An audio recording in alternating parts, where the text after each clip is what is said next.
This one is with a new friend that I made in Bali. Her name is Sinead Woods.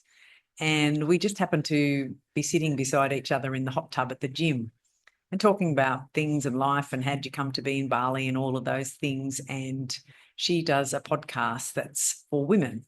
So it's called The Modern Woman. And I thought, oh, modern woman. I don't know if I'm a modern woman. But she was really drawn to my story and how I came to be where I am today with my health and my fitness, and how at the age of 60, I decided that I would move to Indonesia to live. She comes from Ireland, so we've crossed the world to be in that hot tub together. So sit back and enjoy the podcast and my story, which maybe I think you'll know parts of it, but you might not know it all. So I hope you enjoy it.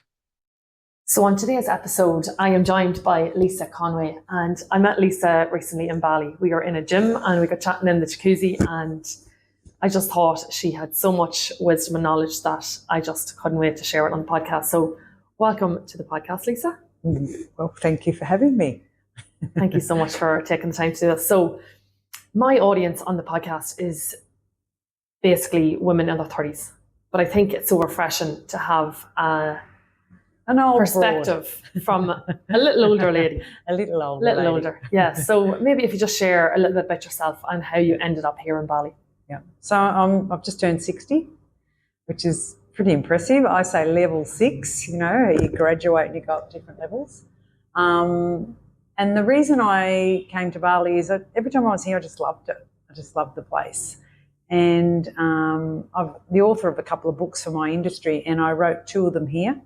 And because it's just a place where you feel alive. I do. I just feel like it's a magical place. It's mad, but it's magical. And the last time we came, we only stayed 2 weeks, and I just thought, I've been ripped off. I don't want to go home. And I just a flyaway comment. I said to my partner Simon, I just don't want to go home. And he said, well, why don't we work out how we can stay? I said, could we? He said, yeah, we could. Good. He said, leave it to me. And we've got a 2-year visa, and we've been here about 7 months. Amazing. And how does your life compare to Australia and Bali?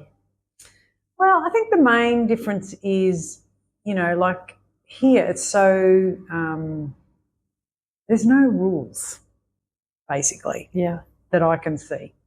And I struggled to drive a car in Australia because people tooted at me because I was in the wrong lane and blah, blah, blah. And here, like, you just think, well, I want to go there, and I'll cross and go on the wrong side of the road and up the footpath, and no one gives a shit. Anything goes, yeah. And it works for me. Yeah. So I just think that there's a kindness here. There's a forgivingness here. There's okay, that person looks like they're trying to do that, I'll help her. Whereas at home, it's, you can't do that. No. So many rules. And I think because I've only just recently been diagnosed with ADHD, age 59, so I was late to the party. The psychiatrist said, where have you been? I said, I've been too busy. The ADHD's kept me busy. A lot of shame around the things that I couldn't do and I struggled with. And so I think for here, there's so many creative people here. I've made friends with 3 comedians, and I've never met a comedian in my life in Australia, right? So the type of person that I think Bali attracts is a creative, which is me, a free-spirited person, which is me, and a person can live in an environment where there isn't any rules. Yeah. There's a lot of respect. And so that just makes it so easy. It's not because it's affordable to live here, that's a bonus. That's not why I could afford to live in Australia. That's not why, but there's just a freedom. I'm so excited we're looking to buy a block of land and build a home. Amazing. I remember you were saying the last day about a Bali dog. Do you want to just maybe reference how you were explaining that? The Bali dog, and how they're so different to the dogs at home. Yeah. Yeah, well, I had a dog at home, and she's still alive, and she ended up with, because every time I travelled, I left her with Kerry the cleaner, Kerry and Shane, and Kerry lived on a farm. So we lived on the 10th floor in Surfers Paradise, Queensland, so it's busy. And they lived on a farm, so I'd keep leaving her there. And in the end, she didn't want to get in the car with me. She didn't want to come home. And I thought, well, this is a bit rude. Anyway, she wanted to stay with the little boy dog, Cruz. So I made a decision to leave her with Kerry. And so when I got here, I thought, no, I don't want a dog. As respect to my dog, I didn't want a dog. But it's fascinating here, the Bali dogs. And so there was this old dog called Brian, and he had sort of no hair on his bum. And he was a bit like, I wasn't sure about Brian, but Brian's now, like Simon says, we don't have a dog. I don't know what that is. So Brian showed up, and he would bark, and in the beginning he'd bark at night, and Simon couldn't sleep. So I woke up one morning and he's in the villa, asleep on the veranda. And he said, the little bastard won't shut up. So he put him in the villa. And now he sleeps all night, and he just sleeps with us now. So he's our dog, sort of.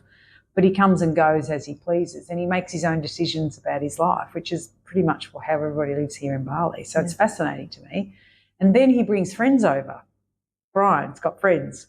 And he brought Ninny around. Well, I called her Ninny because she was breastfeeding pups at the time. And she'd be there with Brian and me and playing and wrestling, and they're best friends. And then she'd go, oh, shit, like, I better go and feed those pups. So she'd leave and come back. And then I could see that because I'd bred dogs before, I could see that she must be weaning those pups. Anyway, long story short, she came in season. Oh, my God, every dog in the neighbourhood was hanging around wanting a piece of Ninny, and Brian's wanting to fight them all because it's his friend, and Simon's standing on a chair hosing down stray dogs early in the morning and in the night. So stressed. I said, it's nature. He goes, oh, my God, she's such a slapper. I said, no, she's doing what she's meant to do. So they're all coming around pitching for the gig, you know. Anyway, I took her to have her de-sexed for $22, and now she won't have any more pups. So, like, it's just, yeah, I don't know. It's fascinating how they just have the rules. You know, like, I've never picked up a dog poo. I've never walked them. They just go, oh, I want to get out. I want to get in. And I feed them sometimes, not all the time. And they come and go. And it's just like the dogs have taught me there's another way of living. Mm. And there's this funny story. The other night, my sister was here, and we walked down to the Pepito's store, right, which is a general store. And I said, you watch, they don't cross the road. So Brian and Ninny went, oh, they came with us. And there was 3 adults and 2 dogs. And I said, watch, they don't cross this busy road because it's mental, this road. And I struggled to cross it. There's a man on the supermarket side, he stops the traffic and lets people cross. So the dogs crossed the road. Miriam goes, they followed us. I said, oh, fuck. Anyway, I said, well, they've never done that. But I think the excitement of, you know, like they're influenced by us. So anyway, we go into the store, and then my sister's roaring laughing because they went in the store.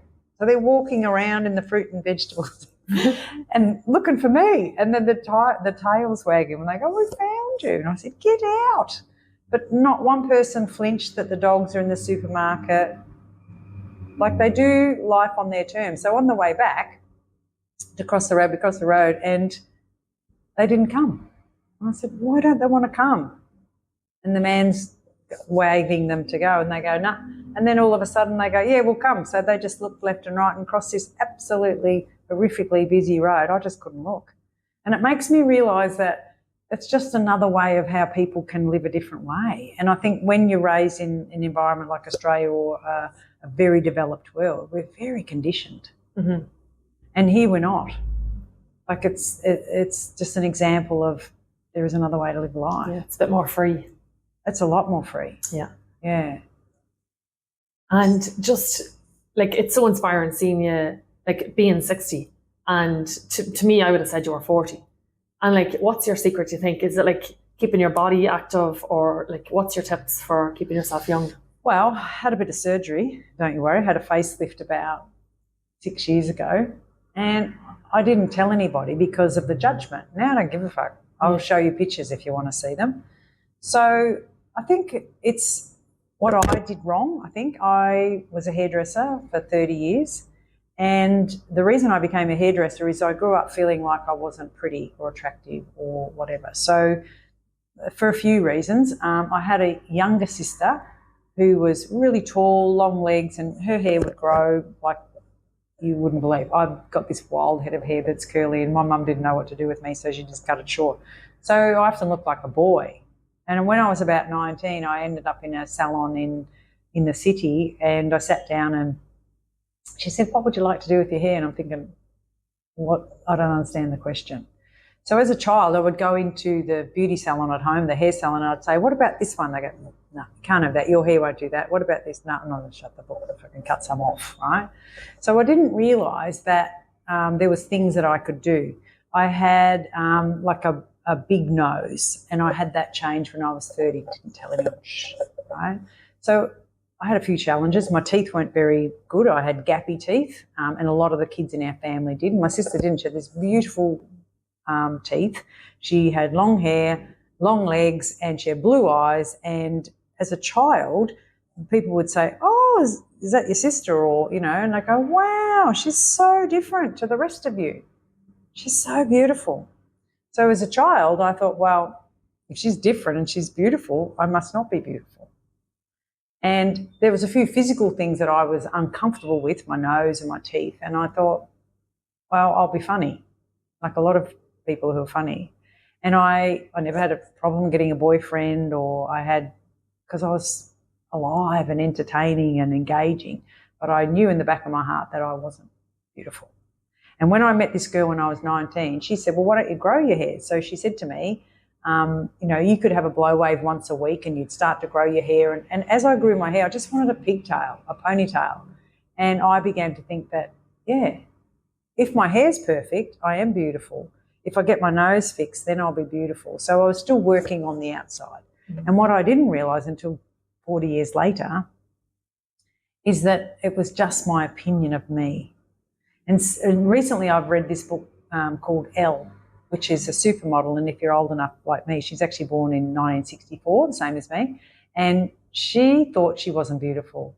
I'm thinking, fuck, your nickname was the body. How did you not think you were beautiful? And so what I've come to realise is I think a lot of women just don't think they're beautiful compared to someone else, compared to a younger version of themselves before they had a baby and got stretch marks and your boobs dropped south, right? And so beautiful, what I'm realising is I was always beautiful. I was alive and vivacious and all that, but I had no idea because we didn't talk about it. And what I've come to realise is, yes, I'll do another facelift one day because I'll need it, because I want to do it, not to impress anyone, but because you can do this shit if you want to. So what's the difference about wearing red lipstick or not? If I feel beautiful, then I'm beautiful. And that's really the secret, I think. And unfortunately, it took me to have a nervous breakdown before I worked on that. It's pretty sad. And I'm 60. Yeah. Doesn't matter, because the next 40 years is me living a life where I don't give a fuck. Yeah. And I think a lot of women, we end up working a lot on our external rather than internal. And would you say that was the biggest shift for you, just realising internally that you are enough? I am enough, yeah. And I've heard people say that the longest journey is that a woman will ever take, or man, is from your head to your heart, right? And like I look in the mirror now, it's pretty funny, and I think, yeah, fucking hottie. I actually love myself unconditionally. And it's funny because my whole life, all I wanted was to find a man who loved me unconditionally. And I did in Simon about 12 years ago, but I still didn't. And I'd say, I don't know what you see when you look at me, but he just saw all the beautiful things about me. And so what we tend to do is, as women, we look in the mirror and we go, fuck. And we find the thing that we're not happy with, instead of looking and saying, your eyes are beautiful, your eyebrows are on point, or you're having a good hair day, or your skin's lovely, or whatever. And we don't do that. Whereas I find fascinating with Simon, he would look in the mirror and go, fucking, everyone wants a piece of this. And I think, really? I don't know if that's other people's experience, but every man I've ever been with thought that they were fucking hot. And they think that a woman, she's looking at me. I think, oh, she's not. Yeah. Whereas if a man's looking at us, we're going, why is he looking at me? So I don't know why, but the feminine energy, which men have, and the masculine energy, which women have, the feminine energy in me was not very present, and it was very critical and harsh. And it's just rubbish. Like now I don't wear makeup. I've got lipstick on and mascara. I call makeup foundation. I don't bother because my skin's alive and happy. Yeah. And all the money I spent on Botox and filler and, I think about 4 months ago I had my breast implants out. which I would never have believed that I would have done. Like, they were in there for 20 years. And I got these tiny little titties and they're rippers. You know, like I would never have imagined that I'd be so happy in my own skin. Yeah. And what changed then for you to make that decision to get them removed? Oh, nervous breakdown. Okay. Yeah. That'll do it. Yeah. I think for me, I knew I was struggling because I didn't struggle mentally till I was 53 and my mum died. And that was a real pivotal point for me because I thought, mum was 93. She died of a stroke, sudden. And I thought, like, that's the end of the gene pool. I just felt like I've been gifted this lovely, fit, healthy body that I kept criticising, and I wasn't grateful. And so I thought, fuck, I started the gym. Never did any exercise my entire life, which blows people away because they think I have, because genetically gifted. Both my parents had a body type that shows muscle, right? And metabolism that we just ate things and it just worked, right? And so it wasn't until I got older that I started to think, I can't eat whatever I like, right? And I always say to people, I talk it off, which is probably true. But I think standing in a salon and walking around in a salon all day, and we didn't have a Speedo on us to see how many steps we've done, but just a busy personality by nature. And I think as you get older, metabolism started to change. And so what happened to me was I just couldn't eat whatever I wanted. I started to gain weight. So I probably was 50 kilos my entire life. And then I got to 52, 54, 56. Fuck. Like, I just had to change. And I had no idea of what I should eat and shouldn't eat because I'd never dieted my whole life. And then I started in the gym, and then they have you eating lots of protein. And I don't have a problem with that, except that I was eating like protein bars with preservatives and false sugars and all that, and not knowing that I had ADHD, all those things, gluten will just fuck with your brain, right? So I started to forget things, and I would be late for everything, and so my ADHD was really out of control, so much so that it was affecting relationships. My daughter thought that, you're always late, Mum. It doesn't matter what time I give you, you're always late. And it's because I couldn't concentrate. So my brain was failing me. And it wasn't until I came across a psychiatrist, Dr. Amen, as in the like Amen, on TikTok and things, and he started to teach me about look after your brain, right? Because my brain was letting me down, and I thought I'd had Alzheimer's or something worse. Couldn't recall things, just couldn't. Anyway, long story short, he says stop taking any preservatives and artificial sugar and all of that. So I just cleaned the whole show up, including alcohol. And that's when things change for me, because when you don't drink about it, you've got to think about it. And so that opened up, and wasn't until about, I think I hadn't been drinking, and I wasn't a big drinker, but for me to have 2 glasses of red wine was enough to send me into a mental spin, right? And the next day I'd wake up and my face would be puffy. So I was allergic to aspirin as a kid. Lots of things, the artificial sweetener, if I had too much of that, would give me diarrhea. So there was lots of signs, like a bandage would give you a reaction. So if I've had a surgery, the surgery was fine, but the bandage reaction was horrific. Couldn't take ibuprofen, couldn't take, oxycodone, couldn't take. So all of these were signs that my body was holding on to toxins. Right? There's actually a gene mutation called COMT, C-O-M-T, and that's what I have. And it holds fluid around my tummy. So my lymphatic system doesn't work properly. So learning all of that about myself, I thought, wow. And I thought, well, maybe I'll go to AA when I'm here in Bali because I need to make friends, not thinking I was an alcoholic. But I am.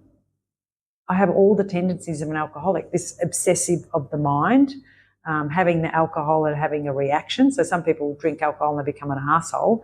For me, I drink alcohol and it just tips my brain into a downward spiral and ticks the depression box.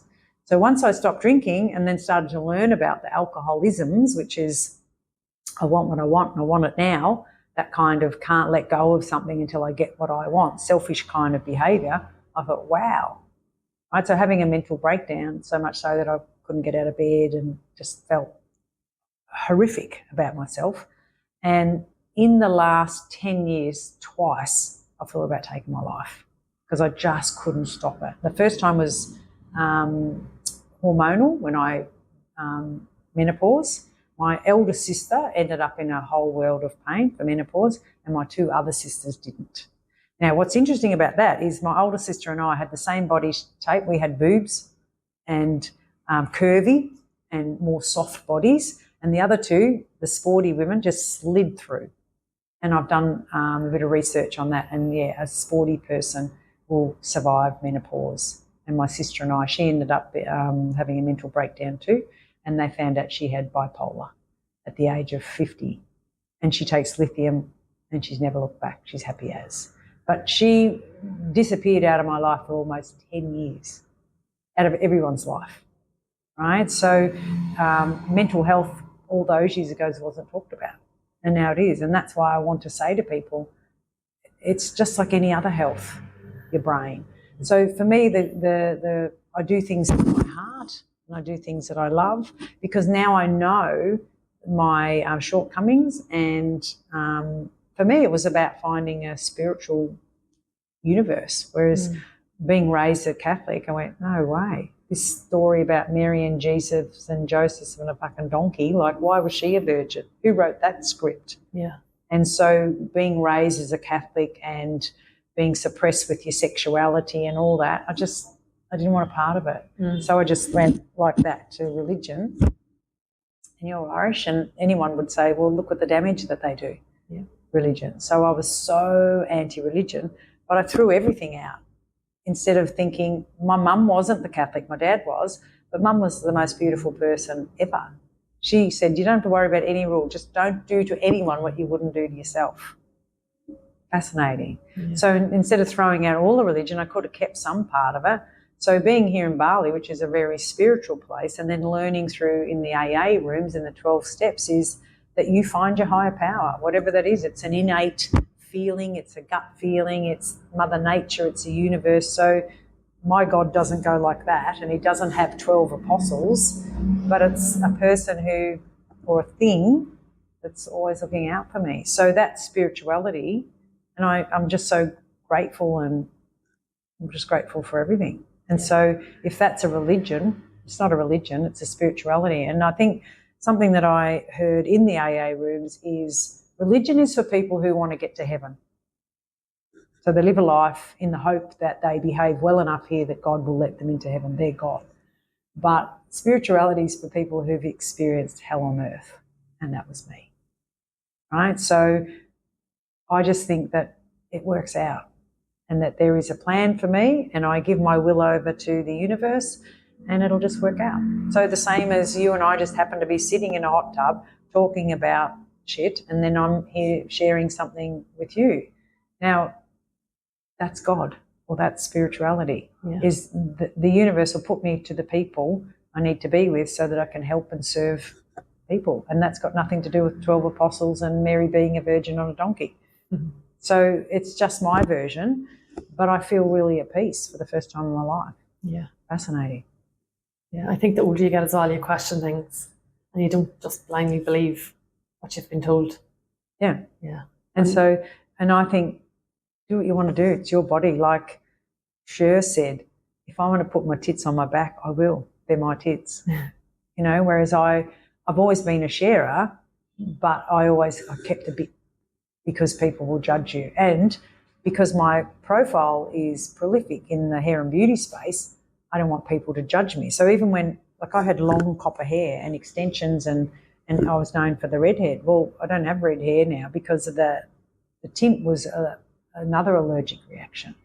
And what I realised was after I coloured my hair, I was like foggy for a couple of days. So my body's trying to say, enough, right? The same as in we've all had salon clients and you put the tint on them and they go, oh, it's stinging, it's burning. You think, oh, fucking shut up.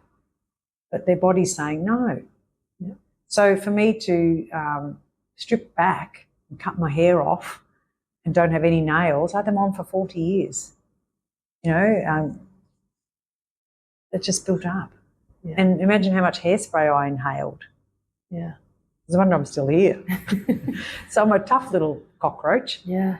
But how much more free time do you have? We do have to do, like I put lipstick on and mascara for you. The eyebrows are tinted, so tattooed, so that's easy. Yeah. And a bit of this under here and a bit of that there and we're off, you know.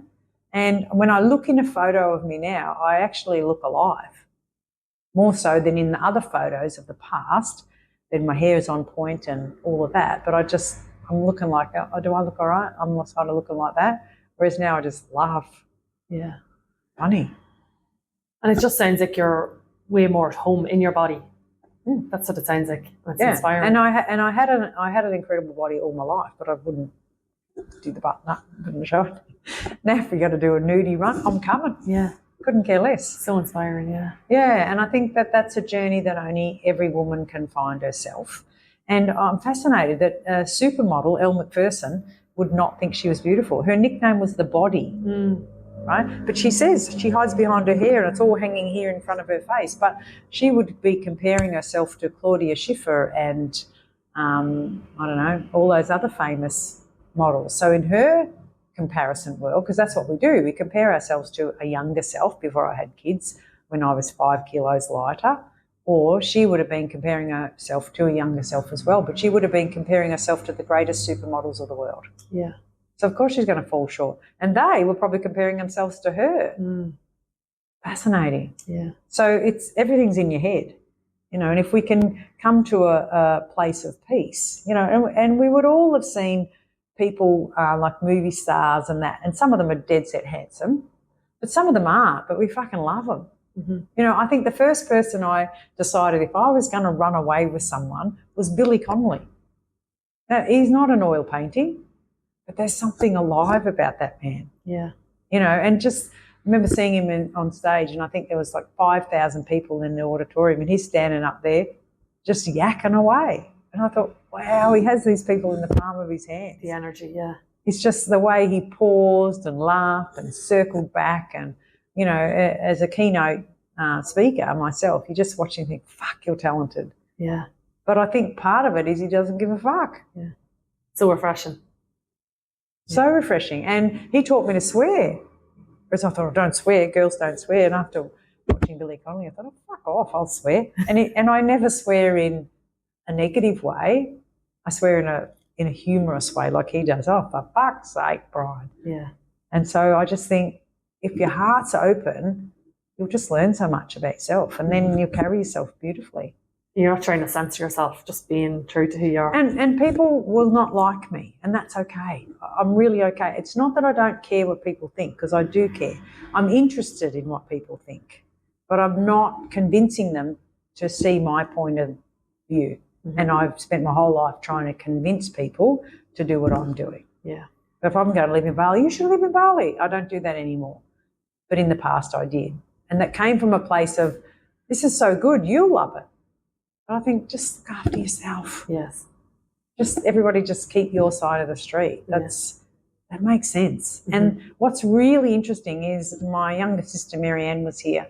And in the past, I would be a bit anxious about her being here because we were a bit scratchy, right? And I think that comes from being competitive as a child. And she's got my history and I've got her. So we can say something that would trigger the other one, like when someone knows everything about you, they can go, oh, that's different. You didn't used to think like that or whatever. But she was here and we laughed so much and she didn't annoy me.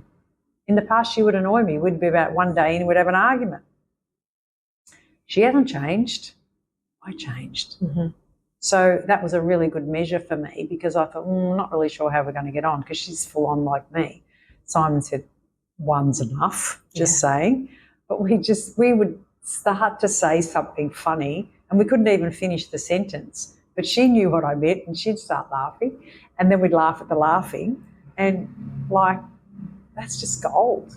Yeah. Right? But she hasn't changed. I changed. I'm more forgiving. I don't bite like I used to. I'm not trying to control the world. And that's because of all the therapy I've done, but the AA work I've done and taking myself away from where I was and living in Bali, you have time. There's not, I'm not making my bed. I'm not cooking any meals. I'm not cleaning the villa. I'm not, there's so much. I'm not going to the shops to get the groceries. I'm not unpacking them. I'm not cooking.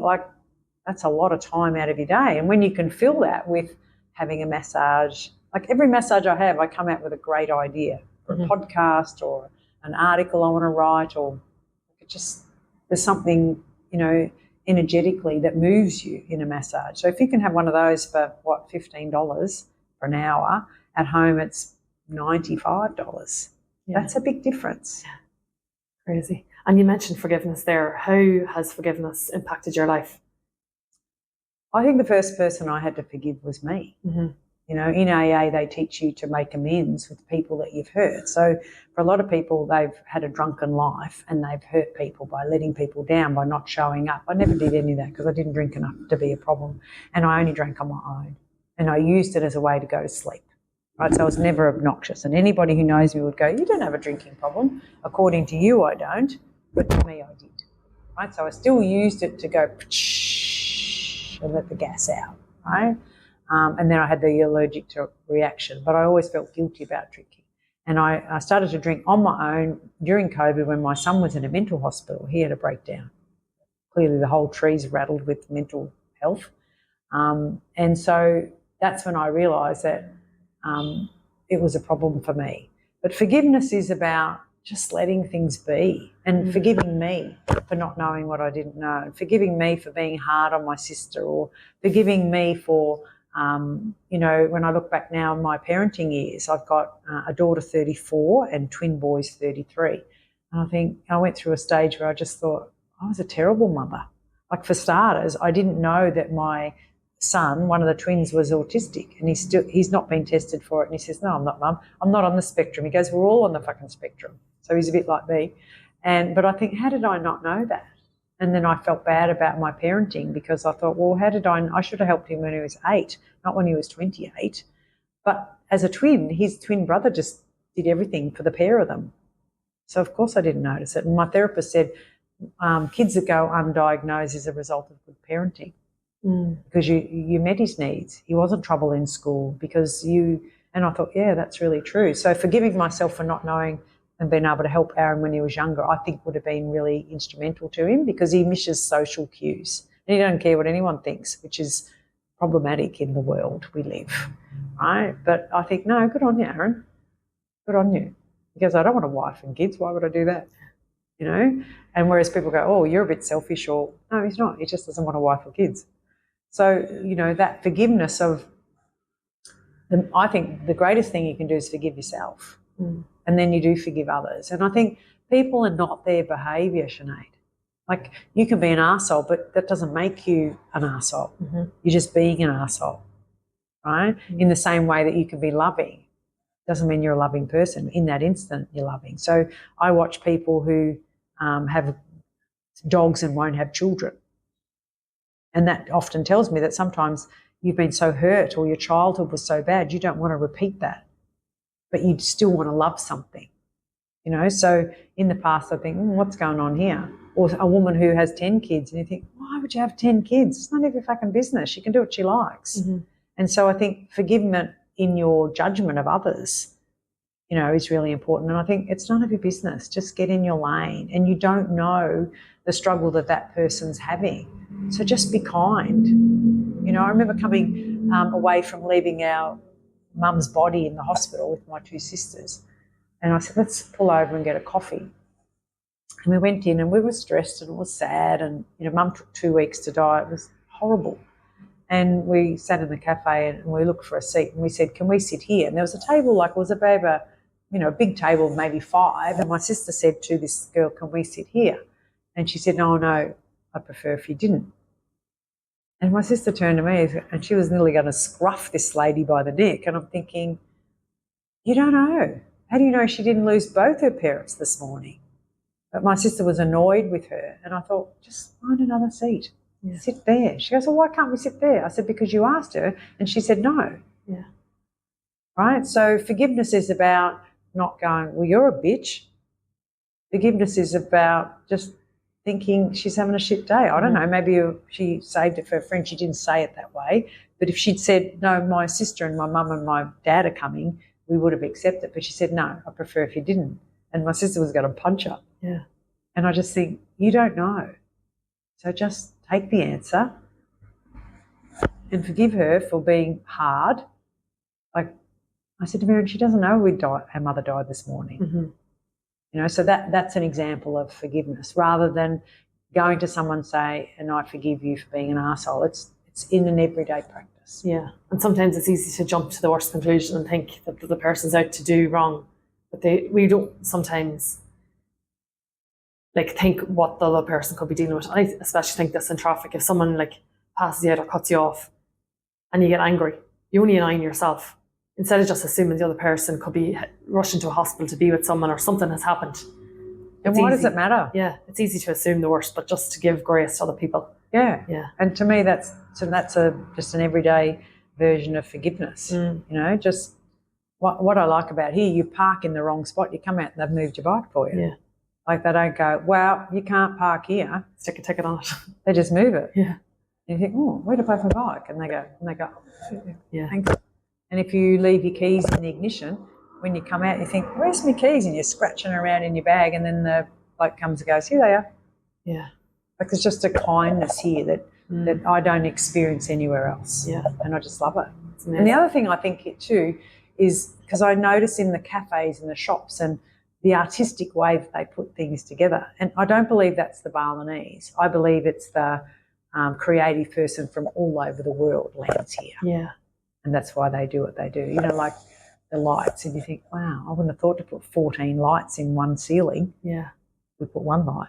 Yeah, there's so much creativity here. Yeah, it's a special place. And the Balinese people, so beautiful. Yeah.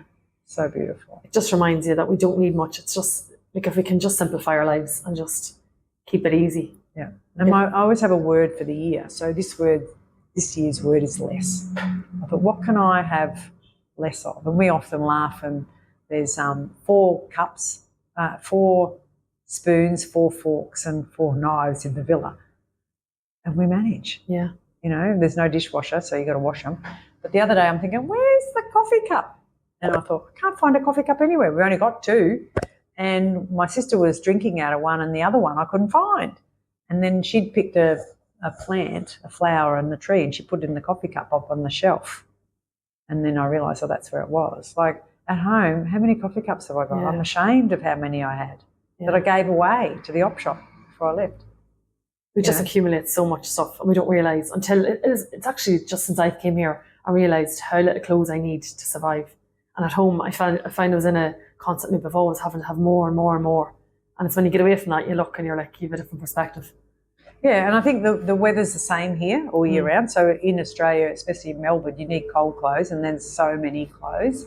I've got a bag of clothes in the car in Australia, so that when I go home, I don't have to bring them because I don't need them here.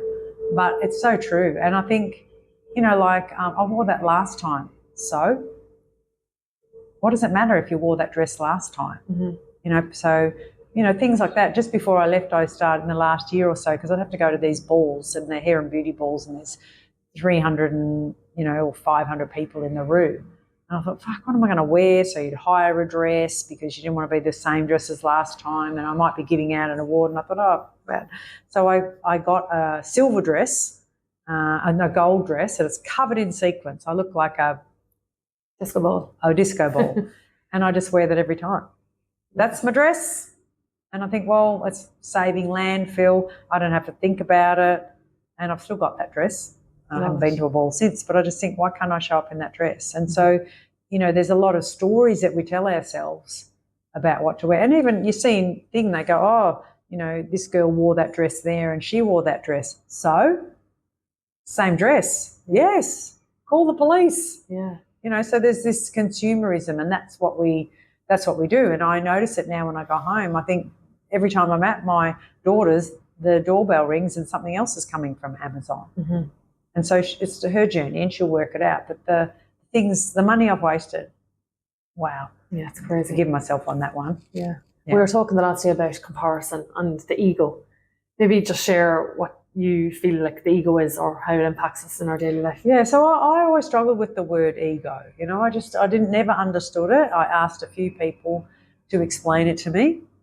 I was no better off after the explanation, because a couple of people in my life would say, oh, that's her ego, that's her ego. And I'm thinking, I still didn't understand.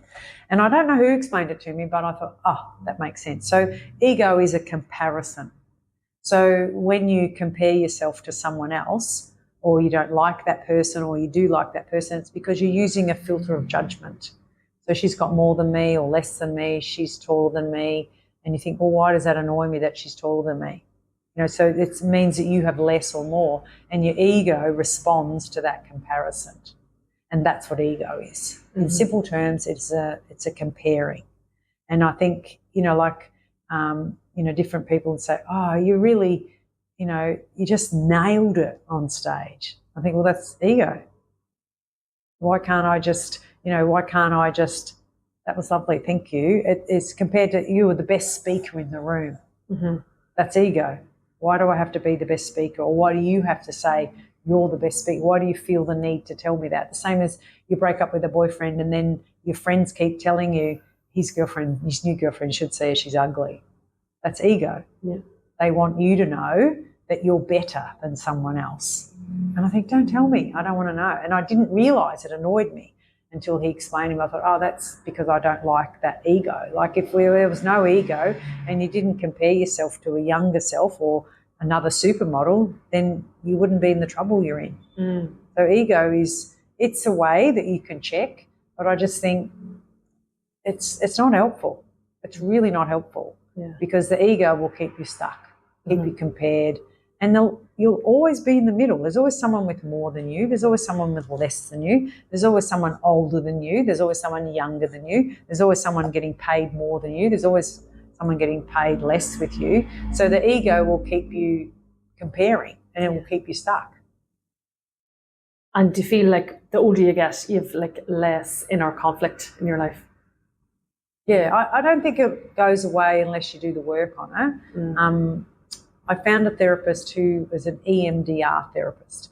So the first therapist I got was many, many years ago when my sister was unwell and she didn't want to have anything to do with me or anyone else, but I felt it was just personal. And I thought she was like my mum. So Kerry was 14 when I was born and there was 9 children. I think she was 19 when the last one was born, or 17 or something. And so she was like a mum to me. And for her to not want to have me in her life, that didn't make any sense. I thought, what have I done? I just thought it was me. She was mentally struggling. So she just kept small and she kept away from people and it was really sad. And she had no idea how much she hurt me. And I wrote to her and tried to tell her. And it wasn't until she was well that she accepted that she'd hurt me, right? Because I just missed her. It's like someone dies, then that's fine. But she was alive and didn't want me in her life. So that was the biggest rejection of ever. And now we're best mates again. It's great, right? But it took me a long time to let her back in because I thought, well, what if she does it again? And I think I want to teach her a lesson. Now it's my turn. I'm going to keep you out. Mm-hmm. Pretty stupid. But I think, what was the question again? Inner conflict. Yeah, inner conflict. So after that, I went to a therapist who was EMDR, and I don't know if people know about that, but that therapy is a quick therapy, and it came famous because of Prince Harry wanted to go back and look at his childhood and what stories that he had from his childhood. So your childhood, you set up things that you don't even know. Like your parents will say, money doesn't grow on trees, and they might point out that rich people are nasty or selfish or money doesn't make you happy, and all these messages you bring with you into your adult life. And without me knowing, I brought messages into my adult life about money. So my dad was in charge of the money and my mum wasn't. My mum was raising the children and Dad was making the money.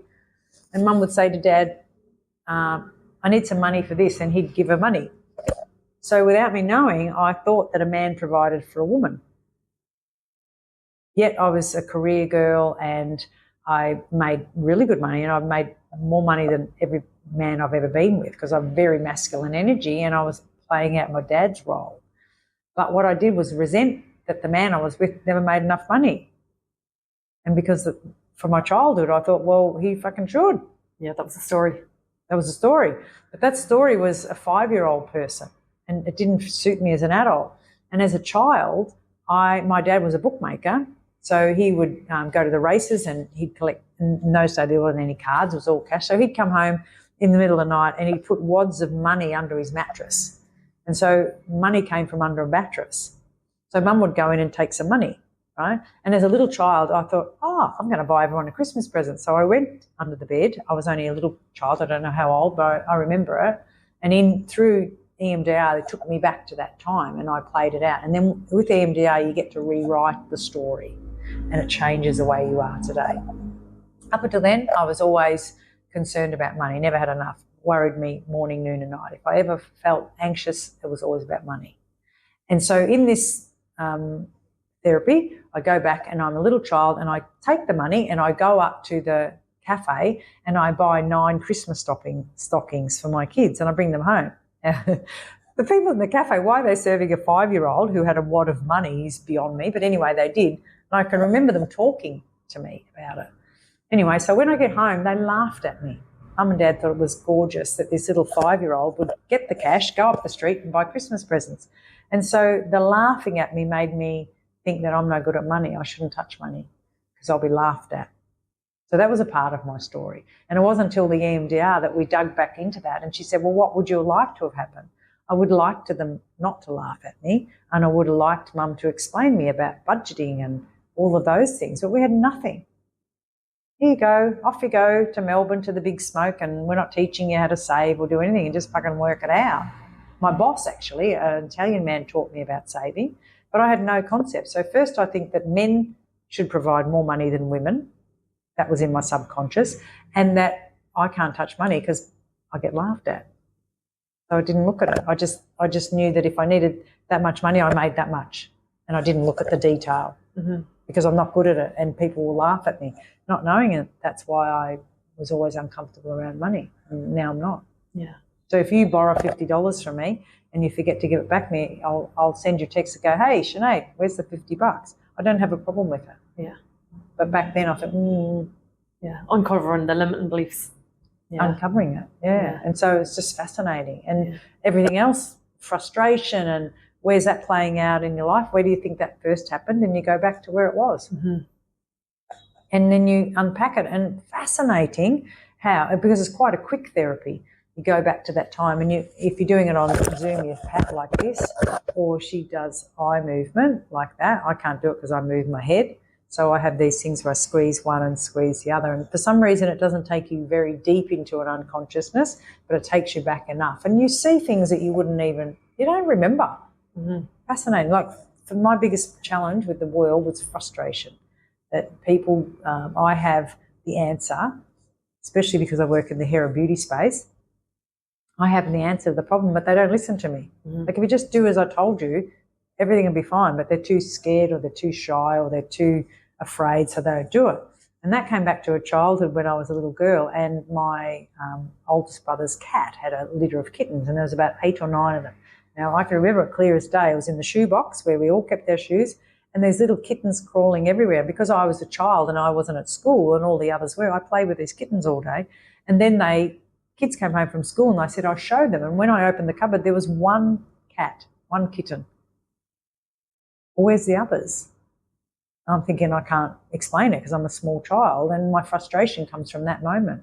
And I know the answer, and they're going, because I said, no, there was a blue one and a black one, and they said, as if the kitten's blue, what does she know? Pull her out of the way. And I'm so frustrated because I know the answer, but they don't listen. So what would you like to happen? So we changed it, and somebody would have taken those kittens and drowned them and left the mother cat with one. Because that's what they did in those days. Horrific. Yeah. Right? I didn't know that as a child. I just thought, well, there was 6 or 8 and now there's none. So what I would have liked to do is let the kittens be raised and we'll take them to a pet shop or we'll find homes for them. But they didn't do that. And I know there was a man in the town who used to do all those dirty jobs. Loveliest man you've ever met, but he just thought that was fair and kind, and that's what they did in the 1970s. So Keith across the road would have done that.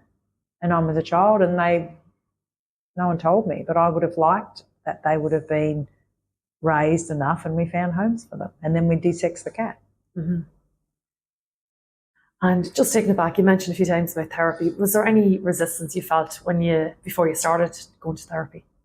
No. You knew that was the next step you needed to do? Yeah, I think, if you listen to enough podcasts and, I didn't feel any shame. And what age were you when you started? 50. Okay. Yeah, maybe 55, something like that. It's amazing that it's so common now, because years ago it wasn't. And you nearly were shamed if you were getting some help. But it's amazing that people are open to doing it now and getting the help that they need. And antidepressants too. Okay. You know, the people that take antidepressants, I remember saying to my sister,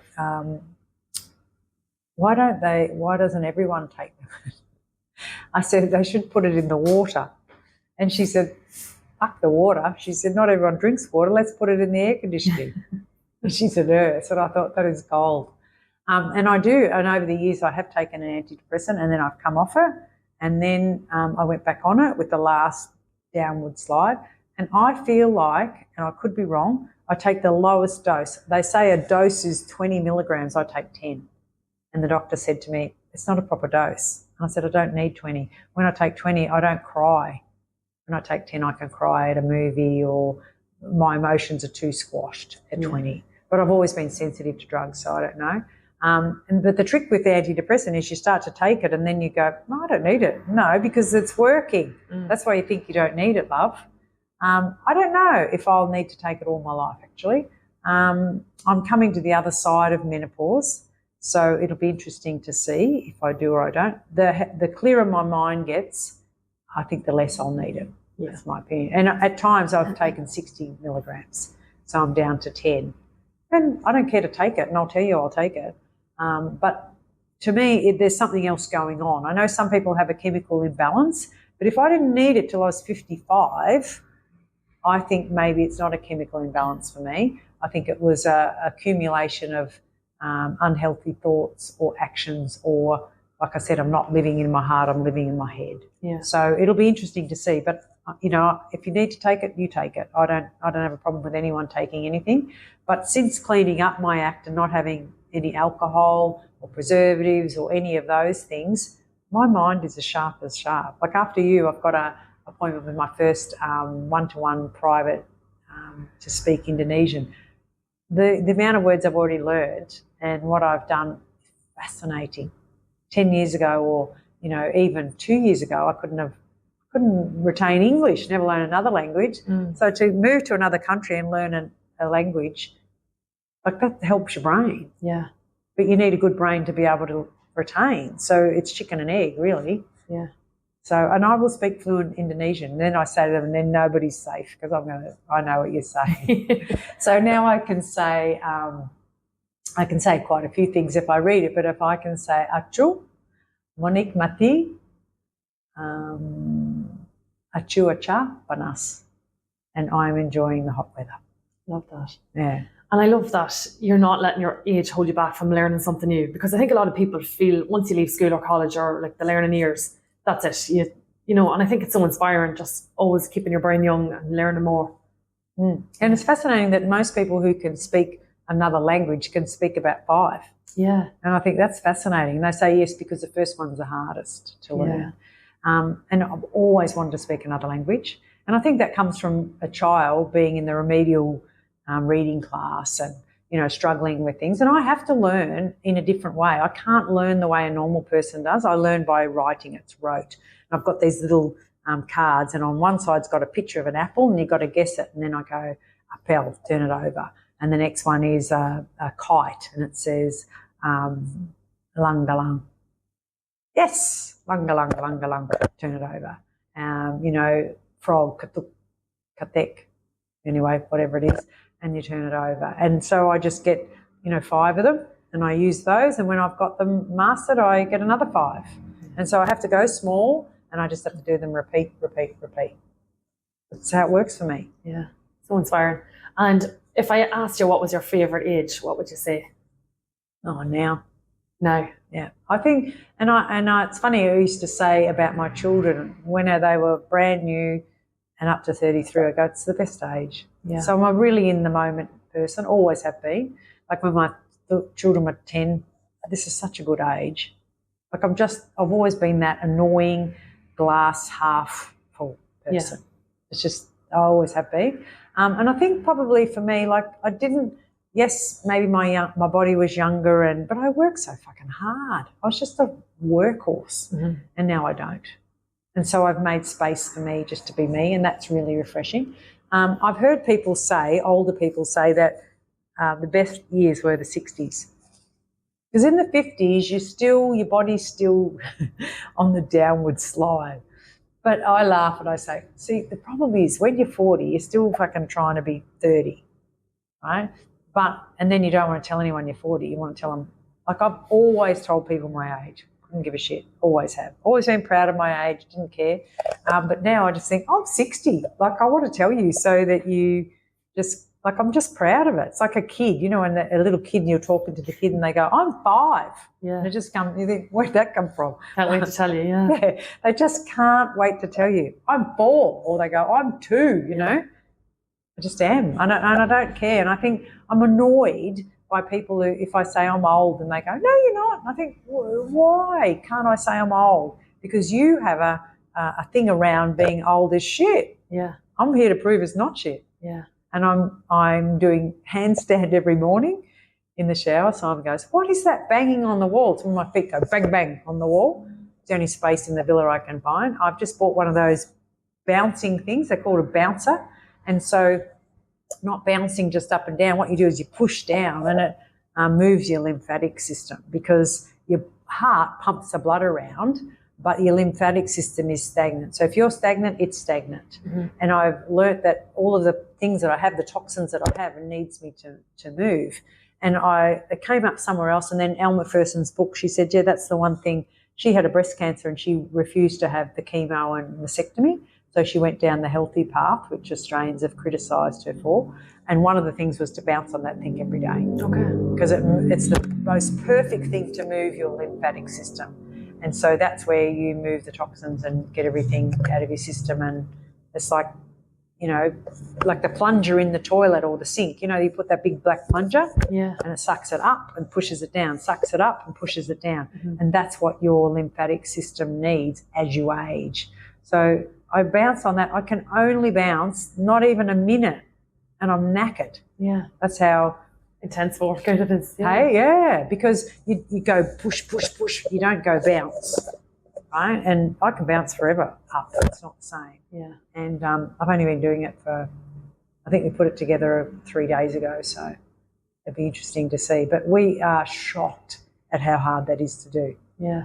But it's already easier, and I just do a minute, 30 seconds, morning and night, and it's this big thing. It's about the size of this table, sitting out in the middle of the villa. The villa's not very big, and there's this big black and orange thing. When we put it together, my sister said, well, it'll make a good bed for the dog if you don't use it. And I thought, no, I need to use it. Yeah. It's beneficial for your body. So absolutely. Yeah. And I think it's so important as you age to move your body and keep yourself active. Yeah, absolutely. My mum lived on the farm with my sister, so there was another house and Mum lived there. And when we'd come to visit, we'd do things for her. And my sister would get so cross, and she'd spent her whole life on a farm. She goes, don't do it for her. You're stealing it. You're robbing her. Let her do it. Bringing the wood in for the fire. I go, Mum, I'll bring it. No, let Mum bring it. It's exercise. She won't exercise, and she wouldn't. So Pauline just made her do things. If you what do they say? If you stop doing it, you lose it. It rhymes, but yeah, I know that. Yeah, I don't know what it is, but you actually rob someone from doing it. And it's the same with your teenagers. You should let them make mistakes, let them work it out. And so it's the same. It's very difficult to not do things for people, but the same. If I don't get my cardio to a stage, I've always wanted to jog, but with my boobs, I was like, I'll just run like this. But now I've got no boobs, so no excuse. Yeah, I got no excuse. I was saying to you, and you said, I'll run with you. And I thought, oh, shit, looks like I'm going to be a runner now. Yeah. But give me a bit along on the bouncer so I get so I can get a bit of fitness up because, yes, I might look great, but physically I'm not. I don't have any cardio, and that's not good. Yeah, but it's never too late to start. No, it's never too late. I just think if you couldn't have a number, well, then what would you do? Like when you're 30 and 40, you try and look young and blah, blah, blah. And now if I don't have food down the front of me and I've got a little bit of lipstick on, I'm ahead of the pack. Yeah. Like it's so simple. Yeah. And I think I'll only get better because like I'm learning to do the splits. I'm about that far off doing the splits. And it's just a matter of a little bit every day. Just sit on that yoga block and stretch forward and get all the swear words out of me. Yeah. And that won't be long I'll be able to do the splits. I have the time now. Exactly. And that's something you don't do. You don't have. That's a privilege you don't have when you're raising children and building a career and all that. And now I don't have to. So it's good. I've got time. And I heard on the last podcast you done talking about the life as a donut analogy. Yes. Do you want to share that? Yeah, life is absolutely donut. And this came about when my older sister Kerry, I was bitching about my sister-in-laws. I said, oh, for fuck's sake. I said, why are they so difficult? Why can't they just come? If I ask them to bring something, just bring that. Oh, no, I can't bring that. Can I bring that? And I think, and you tiptoe around your sister-in-laws, whereas my sisters, you just go, can you bring that tart you make? Yep, no worries. Where you ask your sister-in-law, I don't want to bring that. And I think, oh, why are they so difficult? And she says, well, they're donuts. Oh, pardon? She said, well, they're donuts. Family's a donut. If someone gives you a donut, I say, would you like a donut? And then I hand it to you and you don't go, well, where's that fucking bit? Like, who took that bit out of the middle? It's a donut. You accept that it's a donut and there's a hole, right? So as our family, we just need to accept that, yes, there's all this goodness, but there's a hole. Everyone's got something that's annoying. It's a hole, right? Whereas if I gave you a muffin and there was a big ass hole in it, you'd go, what happened here? But a donut, you just accept. And I think the more we can just accept, that's our life. Mm-hmm. And I might be this, but I got a hole. I got something I've got to be working on. So some donuts, you buy a donut and it's so fat that the hole's it's touching, isn't it? That's a good day. Yeah. And then there's the Spanish donuts. It's nearly all whole. It's like is it churros or whatever, go like that. And there's a hole's that big. Yeah. And the donut's actually only thin, thick as my finger, and it goes around like that, like an all hole, right? So the determine the whole is how you feel in your heart and your soul, to be honest. But if someone gives you a donut, and so these things are really helpful because when you tell a story, it's a pattern interrupt. So now if you are talking to your sister and she knows the donut story, and then you just say, is there a donut here? And what that means is you're just focusing on the whole, love, and you don't have to tell the whole story all over again. The donut word is a pattern interrupt. The same as when you're a kid, your mother would say, do I have to pull over? Do you want me to pull over? And that means I'm going to pull over and give you a flogging like I gave your sister last month that you saw and are traumatised by, because that's a pattern interrupt. It's just a reminder. So with my twins, I'd say, do you want me to separate you two? And because I had separated them once before and they didn't like it, they go, oh, no, and they just pull their head in. Yeah. So the donut is a pattern interrupt. And it stops you in your tracks and you go, I think I'm being a donut here. Yeah, focusing on what's not right or what's going wrong, yeah. That's right.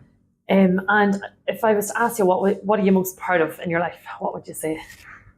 My resilience, I think. My ability to just fucking get on with it and keep looking for the solution, I could be annoying to people because I'm a never-ending story, and couples, when we were married, couples would come to our house and the husband would say to my husband a week later, he goes, I'll tell your wife, thanks, now I'm painting the lounge room. So they'd be inspired by me. They'd go, oh, maybe I could grow that, or maybe I could do that, or like, I don't mean to, but I love doing stuff. I'm busy. I don't do it because I want you to come to my house and say that's a green wall. I just think, fuck, I reckon that'll look really good. And then my husband's words were, he used to hate me saying, how hard could it be? And you think, oh, God, now I'm going to be involved in a project. But I think my resilience and my zest for life to do stuff, and it's not changed. I'm the same as when I was 20. Yeah. And I think my ability to just get on with it. And so, yes, I struggle with mental health. Yes, I struggled horrifically with menopause. They called that menopause. I don't know why, because man couldn't cope with that, what happens to your woman, right? So I just think, but I'll find an answer.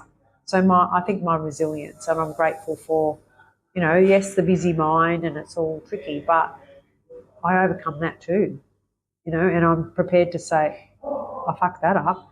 Have another crack, that real Aussie, have another go. Yeah. And so I think I've never given up in my life. And failing is just feedback. Yeah. Failing forward. Yep, fail forward.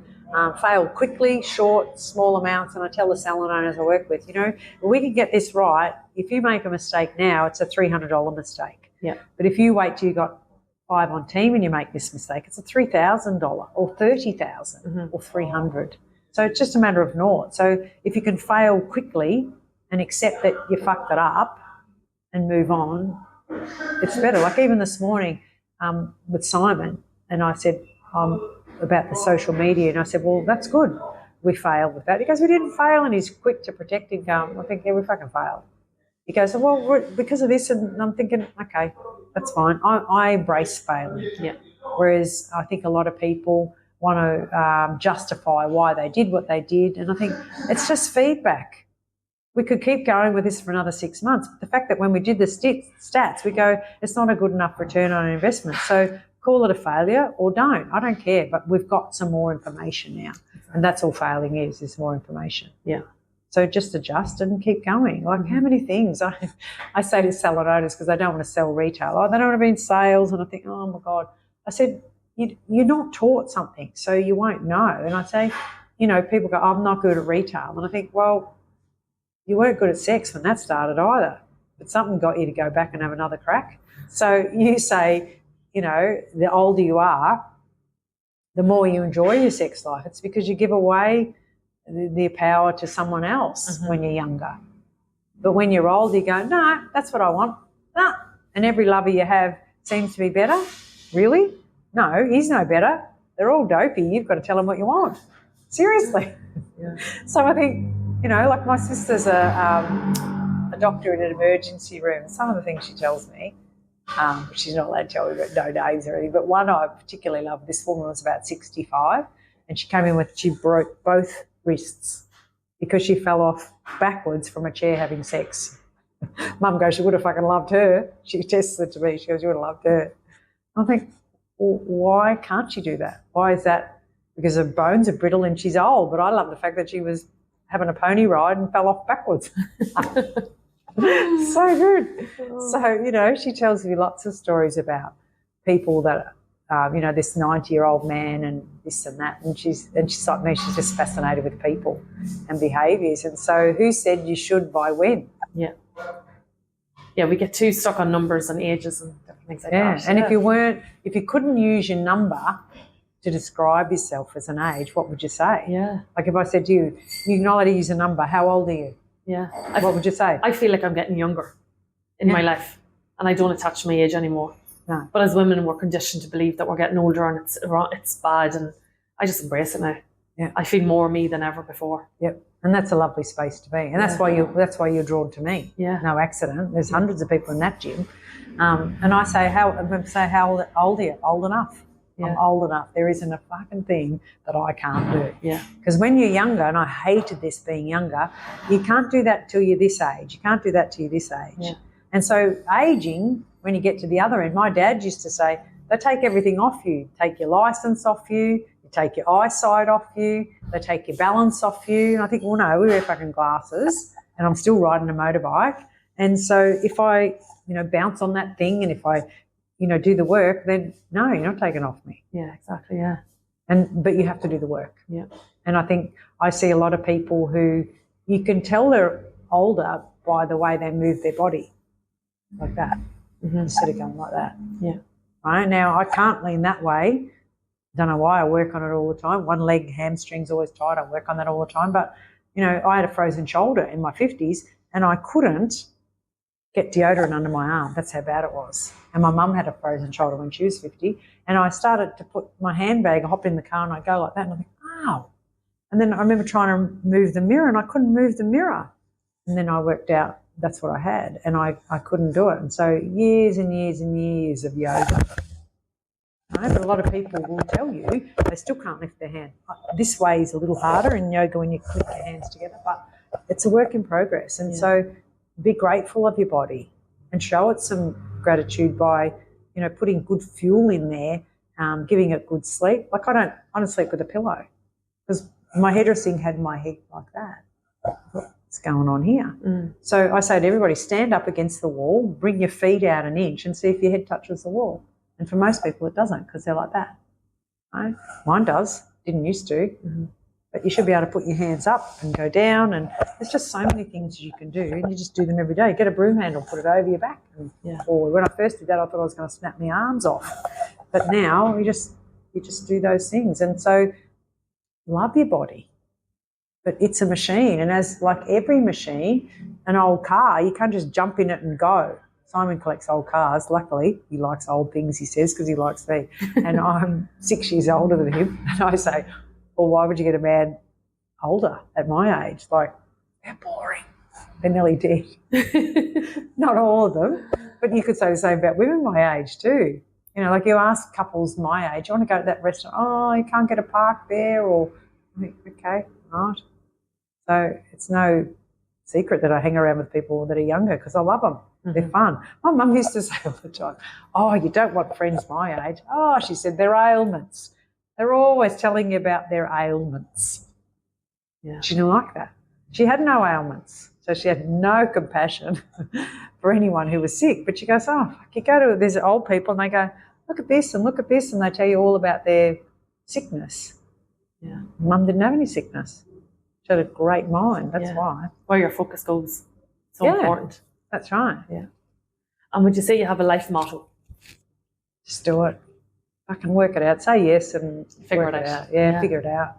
Like, just go with your gut. Your gut knows what you're doing. And say yes, and then if you want to say no later. Like I say this to salon owners all the time. You go into a salon and you stand at the desk, and it happens in other places, and you say, can I get a haircut? Oh, hang on. Like, for fuck's sake, people, yes, you can. Yeah. Now we're going to find a spot. So, yes, I would love to cut your hair. Just hang on a minute, I'm going to find you a spot. That's it. Yeah. So if I'm walking down the aisle to get married and someone says, Lise, can I have a haircut? I'd say, yep, a bit busy at the moment, but I'll get back to you, right? So just say yes. Just say yes and work it out. Now, you can say no later, right? So I said, yes, you can get a haircut, but I can't get you in till next Wednesday. That's the answer, not, like you're an inconvenience. I see it here sometimes. I go into a massage place and I ask for a massage, and then they start yakking to each other. That's why I need to learn Indonesian. And they're saying this and that, and I'm thinking, there's no one on the beds, love. Just put my head in the hole and you go and work it out. For fuck's sake, Rhonda. Is it, like I just think, say yes. Yeah. You want to come with swimming with me? Yes. When are you going? Today? No, can't come today. But I said yes. Mm-hmm. So say yes and just see what happens. Figure it out later. So we'll round it up there, and I know we're well over time. I said maybe 45 minutes, but that'd be my fault. Yeah, so much wisdom and knowledge. I love it. So just last question. You could chop half of it out. There you go. That's your problem. I've said yes, so you can chop it out. Love it. So the last question, just to finish off, is what is your definition of success? Just happy, just joy. Yeah. Yeah, like I think, I remember years and years ago, someone said he's a very successful man. And my husband said, at what? And I said, what do you mean? He said, well, he's got money, but he's been divorced 3 times. I said, well, he's successful at getting remarried then, isn't he? Right? So I think when we describe a successful person, I think you would say she's a success. You might say, I'm a success because I'm living in Bali and I've got a couple of properties, and I don't know, like, why would you say I'm successful? Like, I think it's just to do with that person's fucking happy. Mm-hmm. She has a successful marriage. Now, some people say, I've been married for 30 years, and I think, yeah, and I wouldn't be in your marriage for 5 minutes. Mm-hmm. Your husband's an arsehole, right? So, but they've successfully married. They've stayed married for 30 years. Good for you, love. You haven't had sex for 12 years, and he's an arsehole, and you tolerate it. Good, that's success, is it? Mm. So I just think to me, successful is when you meet a couple, and people often say this about Simon and I, you two are hilarious. You can tell that you really love each other. And I take the piss out of him and he does to me, but to me, successful is just the willingness to be there, the happiness and the joy. So, yes, you might say that, Rupert Murdoch or James Packer, or they're successful, and in some ways they would be because they have a lot of wealth. But I don't think it's one-dimensional. Like, success is a person, I think, who has choice. Yeah. You choose to or you don't. To me, I choose to live here. Now, to get here, I had to do a lot of work around what sort of a grandmother am I, because I left 2 grandchildren at home. But to me, a successful person is a person who's alive and active and living and reflecting and looking and giving. And yes, money's involved, because if you don't have any money, we need food and shelter. So I don't know that we can put it under one category. I think a successful person is a person who's living a life authentically, happy, joyful, and gives not much fuck about things. Yeah. It probably comes back to how it feels rather than how it looks. And I think we can get caught up sometimes in how it looks. Absolutely. Yeah. And I laugh because if someone ever films you dancing and you think, wow, I thought that felt so good. Yeah. But when you film it, you think, you're not so good. Yeah. You know, but it feels so good to dance. And Yes. then I remember my daughter saying to me, that's the first time, Mum, I thought, Mum's old. I said, what do you mean Mum's old? She goes, because you dance with your hands above your head. You don't do that, Mum. And I go, oh, okay. Yeah. But it feels much better than it looks. Yes. And that's more important, isn't it, really? And it sounds that you're just feeling so much at peace in yourself and where you are in your life now. And it's so inspiring. And I just want to say thank you so much for taking the time to share your voice, being your authentic self, allowing your voice to be heard and shining your light. Oh, easy. Yeah. It's not hard. There's so much joy in giving and helping. And I just think, just do it. Yeah, amazing. Thank you so much for your time. My pleasure. Thank you. Thank you for asking. I hope you enjoyed that conversation and had a laugh or two. Now, if you would like more information on what was just discussed, or even just to connect with me, check out the links in the show notes. It would mean the world to me if you would like and share this podcast with a friend or someone that you think will enjoy it, so that we can continue to grow this community together. And I look forward to seeing you next week.